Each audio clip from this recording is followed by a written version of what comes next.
बिस्मिल्लाहिर्रहमानिर्रहीम अस्सलामुअलैकुम रहमतुल्लाह। स्पीकर कौमी असम्बली अयाज सादिक इस वक्त एक बहुत बड़ी मुश्किल के अंदर फंस गया। बल्कि ये मसला इस वक्त स्पीकर कौमी असम्बली को दरपेश नहीं है, जो पंजाब असम्बली का स्पीकर है मलिक अहमद ख़ान, उसको भी ये मसला दरपेश है कि इनसे जो काम लिया जा रहा है तो काम गैर आइनी और गैर कानूनी, और इनसे जो काम लिया जा रहा है वैसे तो पूरा का पूरा निज़ाम ही इस वक्त गैर आइनी गैर कानूनी है। इनको घर भेजने की ज़रूरत है, लेकिन आखिरकार कहीं से तो उसे सिलसिला शुरू होना है, कहीं से तो ये मामला चलेगा, और वो मामला अब चल पड़ा है। और बारी आई है स्पीकर कौमी असम्बली अयाज सादिक की। उसके बाद ये बारी आनी है पंजाब असम्बली के स्पीकर मलिक अहमद ख़ान की। असल में हुआ क्या?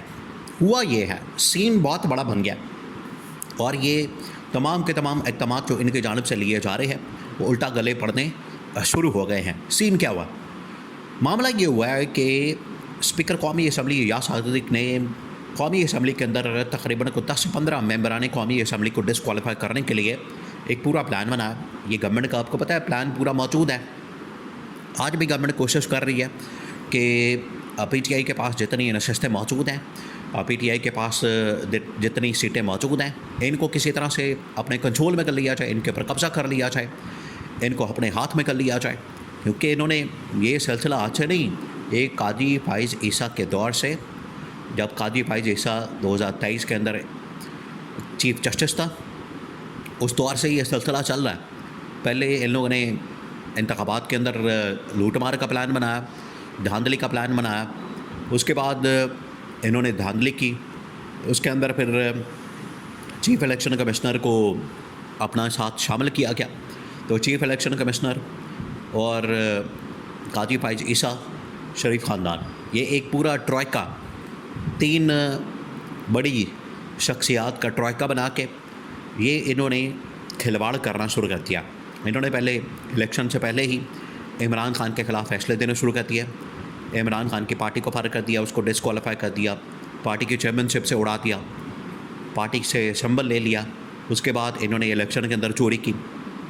इलेक्शन के बाद फिर इन्होंने फॉर्म 47 निकाले और फॉर्म 47 के ऊपर इन्होंने गवर्नमेंट बना दी। उसके बाद इन्होंने मखसूस नशस्तें भी, उसके ऊपर भी कब्ज़ा कर लिया, उसको भी अपने कंट्रोल में कर लिया। अब हालत ये है कि ये जो इमरान ख़ान के पास इस वक्त नशस्तें मौजूद हैं, इमरान ख़ान के पास जो इस वक्त PTI के पास सीटें मौजूद हैं, इनको भी हासिल करना चाहते हैं, इनके ऊपर नज़रें लगी हुई हैं। हालांकि मखसूस नशस्तें आने के बाद इनकी थोड़ी बहुत स्ट्रेंथ बन गई है कि ये अब 2/3 मेजॉरिटी की कैटेगरी में आ सकते हैं। लेकिन ये मज़ीद मजबूत करने के लिए कि अगर कोई 2-4 बंदे कम हो जाते हैं, इधर उधर हो जाते हैं, गायब हो जाते हैं, दाएँ बाएँ हो जाते हैं, या वो पहुँच नहीं पाते 27वीं आईनी तरमीम, मकसद तो ये है कि 27वीं आईनी तरमीम करनी है। 26वीं आईनी तरमीम इन लोगों ने कर ली, अब 27वीं आईनी तरमीम बिल्कुल सर पर खड़ी है, और 27वीं आईनी तरमीम करके ये तमाम की तमाम, असल में तो इसमें इस्टेब्लिशमेंट के लिए रास्ता निकालना है।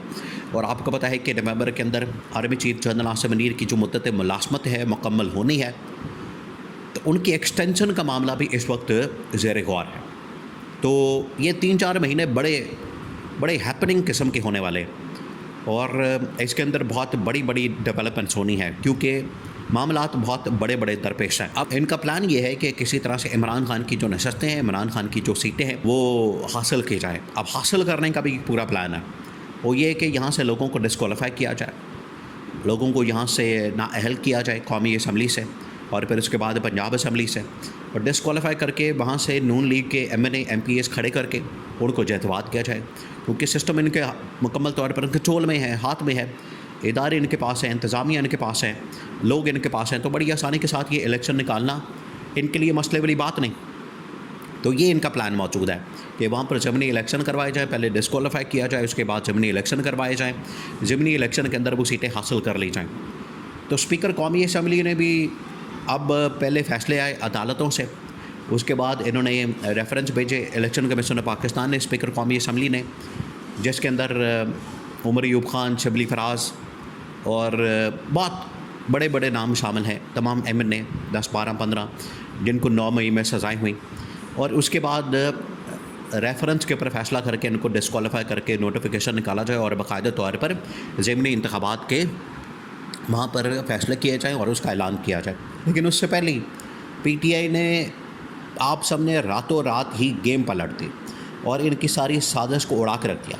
इनकी जो साजिश तैयार की गई, इन्होंने जो साजिश तैयार की, उस साजिश को उड़ा के रख दिया। अब वो कैसे? ये जो फैसले आ रहे हैं इमरान खान के ख़िलाफ़ भी और पीटीआई के ख़िलाफ़ भी, ये फैसले आ रहे हैं सबसे लोअर कोर्ट से, सबसे लो कोर्ट से, और उसके बाद हाई कोर्ट और उसके बाद सुप्रीम कोर्ट का ऑप्शन मौजूद है। अभी हाई कोर्ट के अंदर ये मामला क्या है, आप इस बात को जहन में रखें। भाई हाई कोर्ट के अंदर ये मामला क्या है और हुआ क्या?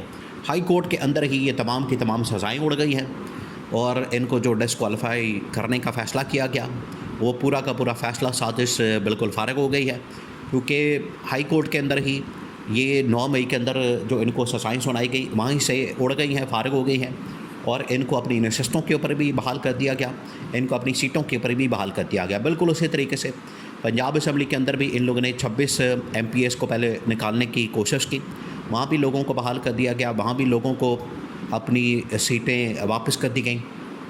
तो दोनों जो स्पीकर की पोजीशन है इस वक्त स्टेक के ऊपर लग चुकी है, और स्पीकर कौमी असम्बली अयाज सादिक और इसी तरह से पंजाब असम्बली के अंदर मलिक अहमद ख़ान, अब दोनों के ख़िलाफ़ अदम एतमाद की तहरीक तैयार हो रही है। अब इनको अपनी फ़िक्र पड़ गई है, अपने ओहदों की, अपनी स्पीकरशिप की फ़िक्र पड़ गई है। तो स्पीकर कौमी असम्बली ने बड़ी अहम तरीन मुलाकात की है, बहुत अहम तरीन मुलाकात अंदर खाते। उसने अपने आप को बचाने के लिए कि अगर मेरी क्रेडिबिलिटी को, मेरे किरदार को, मेरी पोजीशन को आप लोगों ने इस तरीके से गैर आइनी और गैर कानूनी इस्तेमाल करना है, तो उससे बेहतर है कि मैं या तो इस्तीफ़ा दे दूँ। अब आप समझें इस बात को, ये बहुत बड़ी ऑप्शन है, या तो मैं इस्तीफ़ा दे दूँ या फिर मैं कौमी असम्बली को डिसॉल्व कर दूँ, मैं डिसॉल्व करके घर चले जाऊँ। और इसी तरह से स्पीकर पंजाब असम्बली मलिक अहमद ख़ान, उसने भी कहा है कि मैं या तो फिर ये अपनी जो पंजाब असम्बली है इसको डिसॉल्व कर दूँ या फिर मैं इस्तीफ़ा दे के घर चले जाऊँ। तो ये उसने ऑप्शन रखी है। अब ये जो ऑप्शन सामने आई है, ये इसका मतलब है कि ये जो इनका डिस्क्वालिफिकेशन का प्लान था, इनका जो डिस्क्वालीफाई करने का प्लान मौजूद था, वो सारा का सारा उल्टा गले पड़ गया है। अब वो इससे निकल नहीं सकते, बच नहीं सकते। और high court, Lahore high court से भी, इस्लामाबाद हाई कोर्ट से भी, हालांकि इन्होंने 26वीं आईनी तरमीम करके जजेस को अपने कंट्रोल में कर लिया, लेकिन इसके बावजूद वहाँ से जो फैसले आ रहे हैं मेरिट के ऊपर आ रहे हैं, मेरिट के ऊपर। और मेरिट के ऊपर फैसले आने की वजह से 9 मई के मुकदमात में पीटीआई के मेंबरान कौमी सूबाई असम्बली को जो सज़ाएँ सुनाई गई थी वो रिवर्स होना शुरू हो गई हैं, और रिवर्स होने की शक्ल में इनके पास जो डिस्क्वालिफिकेशन के फ़ैसले थे वो भी रिवर्स हो गए, सीटें इनको वापस मिल गई हैं, बहाल हो गई हैं, जिसकी वजह से स्पीकर कौमी असम्बली, स्पीकर पंजाब असम्बली, दोनों की पोजीशन इस वक्त गैर कानूनी, गैर आइनी इक़दामात करने की वजह से स्टेक पे लग चुकी है।